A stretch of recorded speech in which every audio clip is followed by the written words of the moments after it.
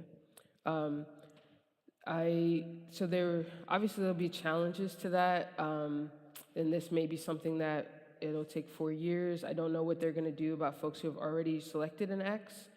The one thing I'll say too is that I always do advise folks to be careful if they're selecting an X on a passport, especially if you're planning to travel with it, because obviously in other countries that can be outing and it could be dangerous. Most places, in order to check into a hotel in another country, you do have to present your passport. But obviously, that situation from our federal government is not helpful and obviously very unfortunate. And for non-binary folks or transgender folks or folks, gender diverse folks that use the X and now want to get a passport, they'll be forced to select M or F. But hopefully, depending on what happens over the next 4 years and after, that may be something that does come back. That does kind of put folks in another position where you may have IDs that don't match. For example, in the state of Maryland, you can choose M, F, or X.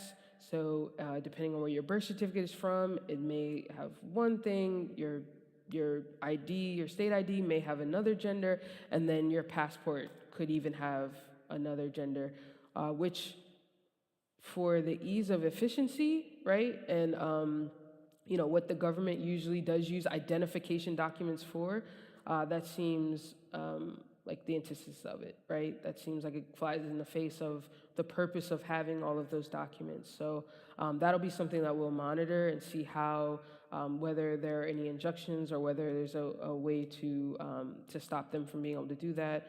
And they also see if they are now going to send out information or requests or require folks who have an X to then change their gender marker on their passport.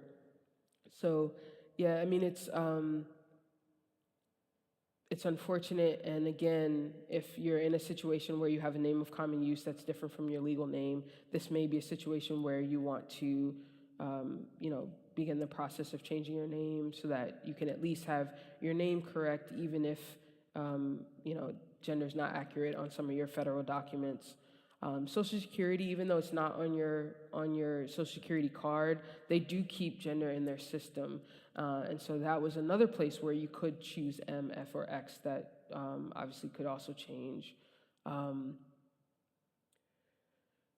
The consideration of gender and gender identity, obviously with this administration, is very problematic, and again, flies in the face of just social justice and the change in social norms and recognizing individuals. And I am, just hopeful that this is something that we have to endure for 4 years, and that, there will be a overall climate change where we won't have to worry about officials elected in this manner ever again, although I think most of us thought that had happened the last time. So, but there is my willingness, at least, to continue to be hopeful. So, yeah, I mean, in Maryland, you don't need a court order for your gender marker updates, but the reason why I advise folks to get it is to seal their name change.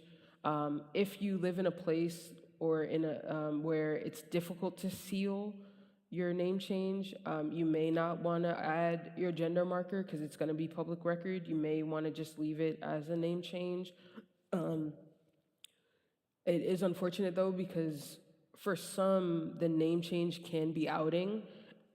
Excuse me, if you go from like a traditionally masculine name to like a gender neutral name or a traditionally feminine name, obviously people looking at that may do kind of like a cheap background check, and it may out the person for like housing or for a job before they've even met that individual. So that's why it's always been important to me to either file the case in a way that it'll be sealed, or apply for or file a motion to seal the name change after the fact. Only do it generally after, unless there's some, like, the person is, scared about maybe a family member or somebody finding out, and there may be some repercussions. Generally, if you file it before, it slows down the process. So that's the only reason why I mentioned that I would generally do it after. So currently on Maryland birth certificate, you do not need a court order. You can't, if you have one, that's fine. If you don't, you can have a doctor who signs an affidavit saying that you're going through basically gender affirming care. There's no specifics relating to like surgeries or any type of, it's not even like specific to the type of doctor that can sign the affidavit, which is very nice in Maryland. Other states are obviously different. Some states, they need like specific language in the order, like sex reassignment surgery, or Maryland does like a gender designation. They need something that says sex change. So that can be obviously a little bit more daunting, and that's why it was helpful to be able to get the passport if you couldn't get a judge to sign an order with those particular words on it to be able to change your birth certificate in Georgia or Florida or Louisiana and some of the places that make it a little bit more difficult. Question from someone online about the X on driver's licenses.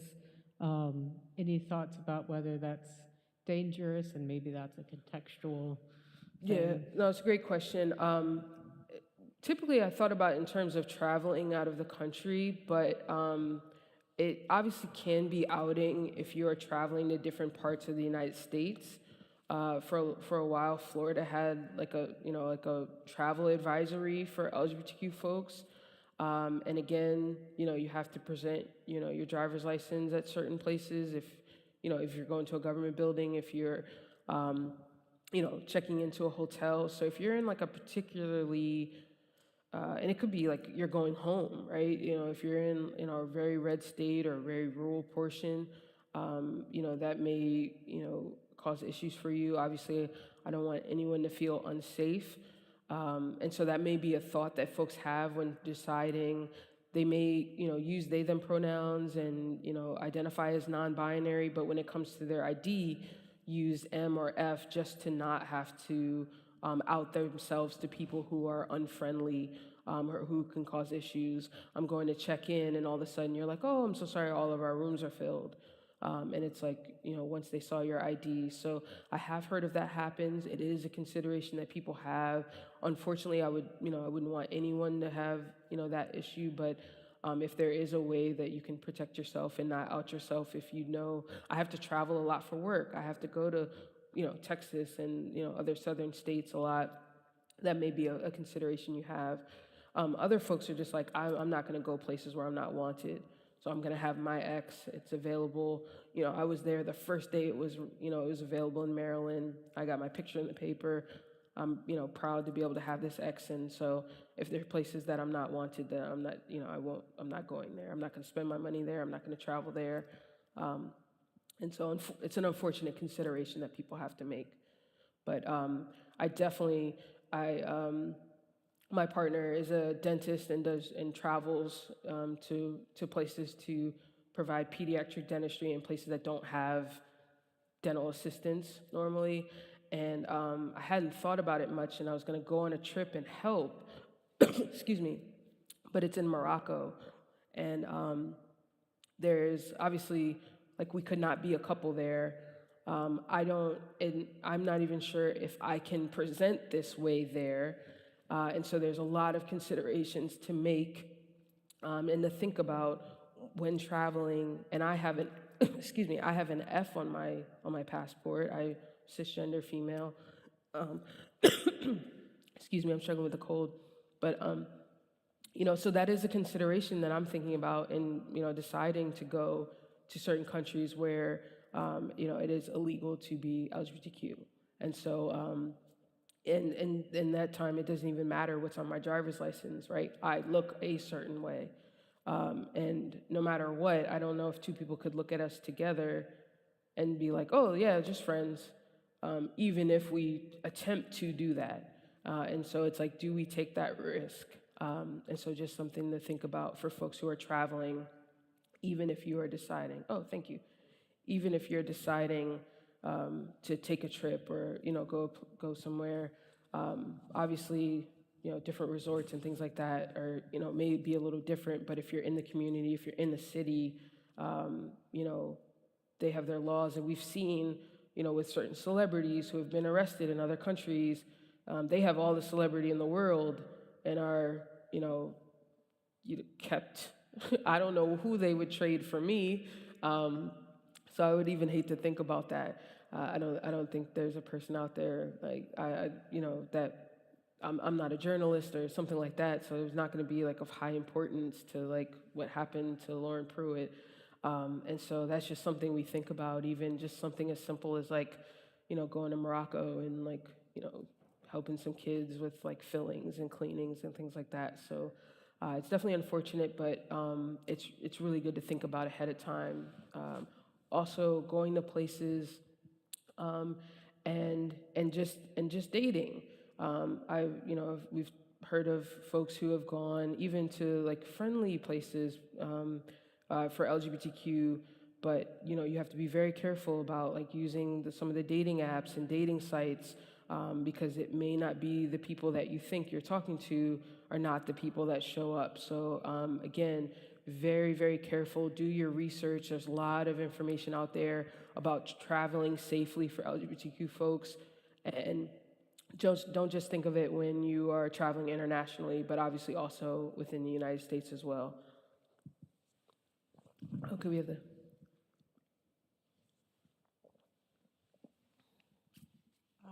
Being a new resident to Maryland from Florida in the last 2 years. Welcome. Land of covert legislation. I follow Equality Florida very closely still, and yesterday morning at 8 a.m. is when they started pushing out if you have applications in. Like they knew, just thumb on the pulse, proximity to Rubio, that something was going down yesterday. So it's very clear that things can escalate very quickly, throw us into chaos, and we need this kind of information. Now that I'm in Maryland, while I'm becoming very familiar very quickly, my question is what the watchdogs, who's testing the gaps and the durability of Bostock and Clayton and Title VII, and testing it against what our Maryland states and Constitution is providing us. That I woke up this morning very nervous just seeing, hey, in 1 year's time, I might not be able to leave this country or come back in. Simply due whether I want to go and change my marker or not in Maryland due to a technical error, an admin error. So are there mechanisms in place to test these things? I would say one of the, I think, probably great parts that came out of that John Doe versus CRS was that we saw that there was a crack in our discrimination laws in Maryland. And there was just an issue with how we use language across the board. So there are things like that happening. Obviously, our legislation is working very hard, and some of our commissions surrounding social justice are focused on, where the protections and definitely filling in the gaps from federal protections. The other unfortunate part of like these changes at the federal level is that a lot of the money for our nonprofits and social justice organizations is pass-throughs from the federal government. And so as they start to remove, discrimination and any of like the social justice terminology from being funded, what are the state governments going to have to do in order to still provide funding for these organizations like mine, and like others that focus on protected classes? The good thing again is that, Maryland's discrimination laws are very strong, but that still doesn't help someone who works for the federal government. It doesn't help someone who's applying for a federal passport. It doesn't help if you are, getting, federal funding, or you may be a professor who has a federal grant to work on, a particular issue or problem, or do research. So there are definitely going to be effects of the government, and there are a lot of entities that are out there that are looking and watching and testing and trying to give us guidance on what to do. And it just depends on how quickly. And unfortunately, like for example, Equality Florida, they hear something or they catch like maybe a reporter or something who got an early release, but that's obviously not going to help folks who maybe just put their passport application in the mail. Yeah.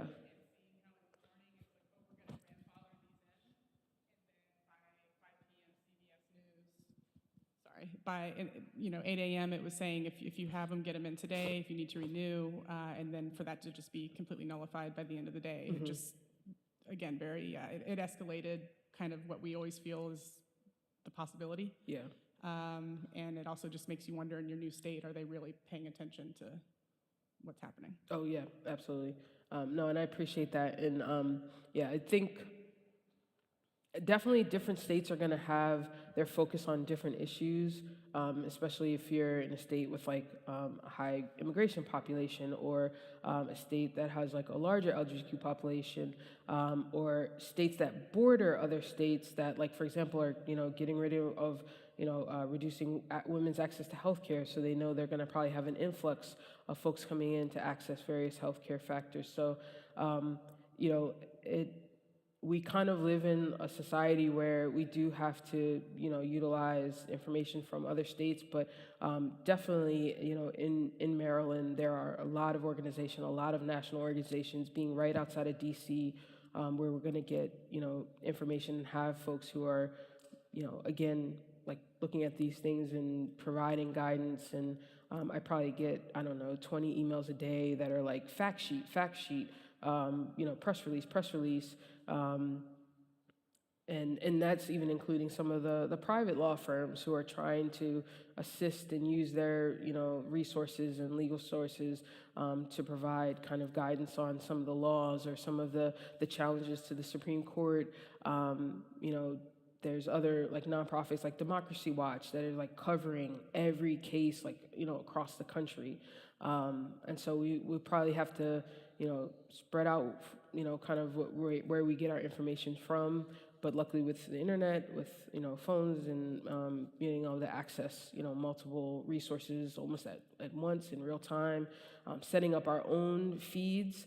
So if you have something that's of interest to you, you can set up your own automatic search, so it'll send you any information that comes from news feeds relating to gender affirming care, or relating to a certain the Freedom of Information Act. I want to see what people are requesting, what information is coming out. So yeah, there are a lot of ways to make sure you access that information, but definitely have a lot of areas in Maryland, and depending on what county you have, I mentioned they might have an LGBTQ plus commission that could be really helpful and a great resource. They may have their own newsletter. We have some LGBTQ plus legislators who put out their own newsletters. Whatever county you're in, I would always say follow your county's pride.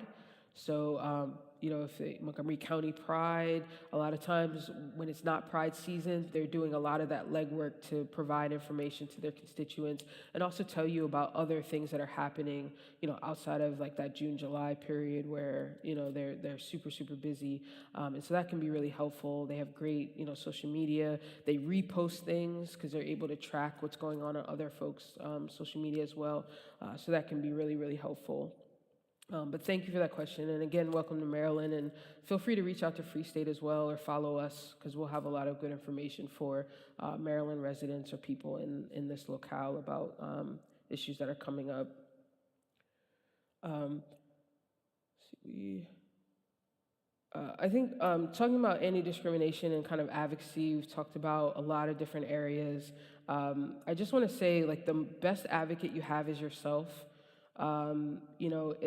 It's if you feel like this feels different, right? I've been to doctors, but this is different.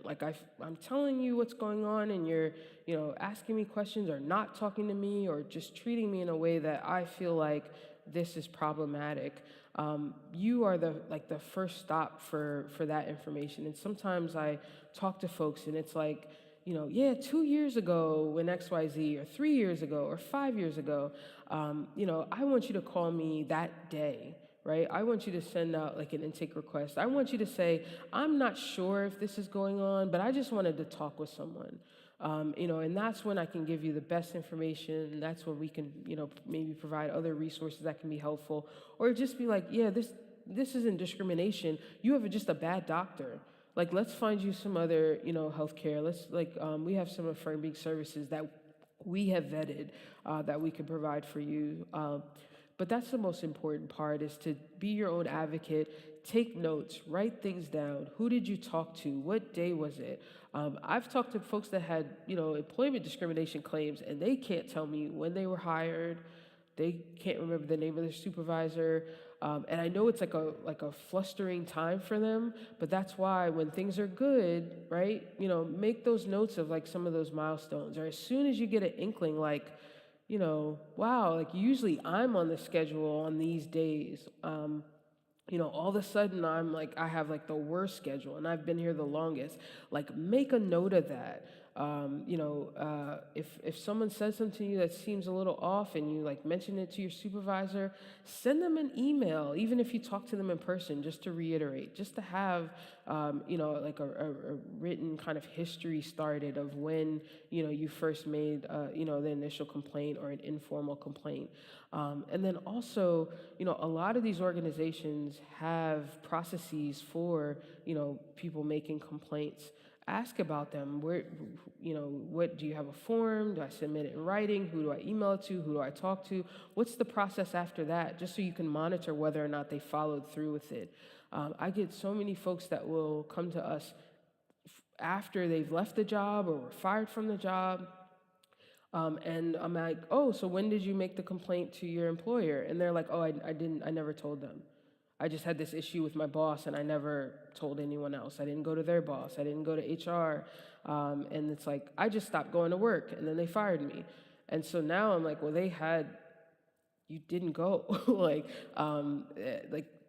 They now have a valid reason for letting you go rather than that you were being discriminated against. So, again, you are the best advocate that you have, and the more that you advocate for yourself, the more others who can assist you can gather information and help you with claims or even the investigators from MCCR, EEOC, they're going to need information from you. Who said what, to whom, and when? And if everything is like, oh, I'm not sure, or last year, or, they can't even go back to the employer to ask questions because they don't have any details to check. Like, why wasn't this, person given a chance for promotion? And the employer's like, well, when was it? And they're like, I don't know, like in the last 2 years. And the employer's like, oh, well, like, I think they were, I'm not sure. Maybe they didn't apply for it, right? They're not going to have, no one has to have a solid answer if you don't have, solid information to go on. So really important. So much is unknown right now, but it's so important to continue to advocate for yourselves. And again, the first step, always to notify the entity, the organization of the behavior in writing, use their formal complaint processes so they have it, and then look out for other organizations that may be able to assist you. And we've talked about a lot of other organizations, so I believe everyone can get a copy of this, the PowerPoint. If you sign up, you can get a copy of the PowerPoint. There are so many organizations out there, and like I said, starting with like the Pride organization in your area, starting with there's national organizations, there's more local. It really just depends. And I will say, if you have the time, not just to like get involved to request services, but maybe get involved to to volunteer, to go to the events they're having. Go to their fundraising events, help them, ensure that they're sustainable. With the changes in funding, there may be a lot more organizations out there that are looking for individual support because we're not receiving the federal support that we've seen previously. So, depending on what your focus is on, like for example, the individual in the back mentioned the Trevor Project. If you have school-age kids, you may get involved with GLAD or GLSEN or some of the school organizations that focus on, LGBTQ plus youth. You may notice that there isn't one in your area. That may be a sense that's like, well, let me call one in another area and figure out how do we get a chapter here. And then you can kind of make it your own and spearhead it if you have the time. But there's always something you can do within your community. And even if it's just showing up to sessions like this, sharing the information with, friends and family, it can just be so helpful. And then, of course, really focusing on your health care, making sure you have access to health care. If you need assistance with getting, insurance or benefits, there are organizations like mine that help with resource navigation. And we will sit down with you, we'll help fill out applications with you, for you, we'll help with appeals. And there are a lot of organizations out there that will have folks that can do that. So, and then as was mentioned in the back, getting the information. So following, websites that have good information, thinking about, like, I don't use social media, but I will go on to check, what blasts and posts, certain organizations are putting out. It's much more interesting than what my friend had for lunch the other day. And so I think that's one of the most important things about social media is that type of information. Knowing like Lambda Legal, they had like a whole party outside of the Supreme Court. And so seeing all those folks being able to celebrate and, and just the fact that they were able to have oral arguments in front of the Supreme Court is, says something about that organization and, and how far they've come. So, you can learn information like that and you can, tailor it to what's interesting. I have a colleague that loved the Supreme Court, loved reading all of the opinions, loved following it. It was like baseball card play, for them. Whereas I'm like, who's in the playoffs for football? So, you can find something that's of interest to you and get that information.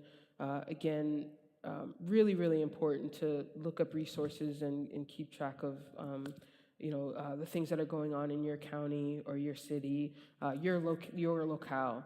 And then for Free State, like I said, you can request resource assistance, legal services from us. Again, even if you live in DC, if you live out of state and you're really just not sure of who you should talk to, feel free to reach out to us. We will send you resources that are for your location. We've had people from all across the country reach out just because they're like, I need an expungement. I just don't know where to go in Indiana. So we will do the legwork. We'll find out, what the process is, where the forms are, and possibly find you like a legal services org in your area that is similar to like we do, and like send you the intake information for them. And so it's just helpful to be able to say like, oh, I'm going to call a lawyer. Feel free to call us as like your first step. And again, you'll have my information, our website, our location. Our offices are in Baltimore City. But again, we can do almost any work completely remote because it's just easier for most of our clientele. And then, of course, like I said, following us on social media. Most things, if you search Free State on social media, you'll find us. Again, it's great information out there, about what's going on, and maybe can answer some questions even before you knew you had them. This has been great. Thank you so much. Oh, thank you. So that is all the time I have today.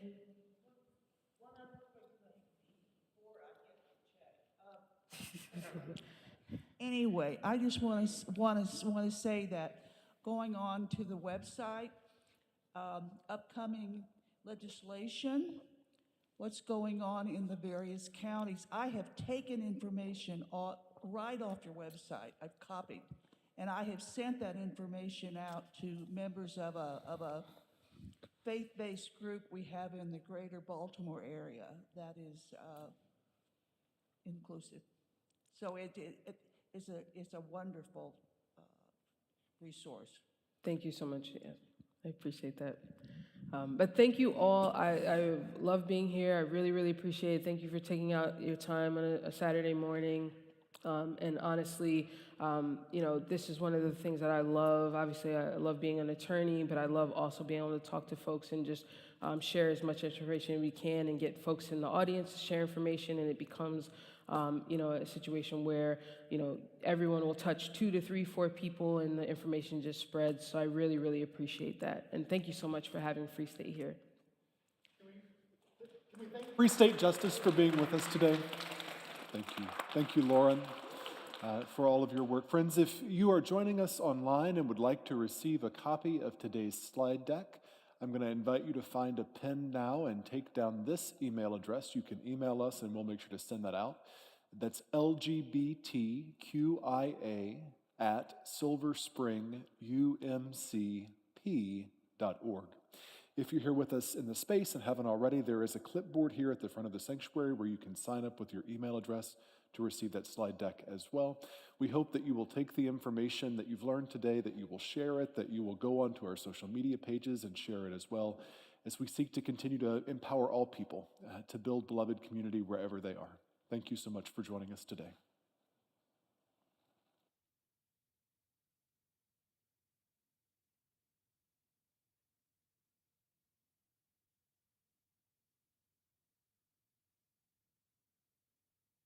Yes, there is plenty of food for those of you who are here in person, fresh fruit.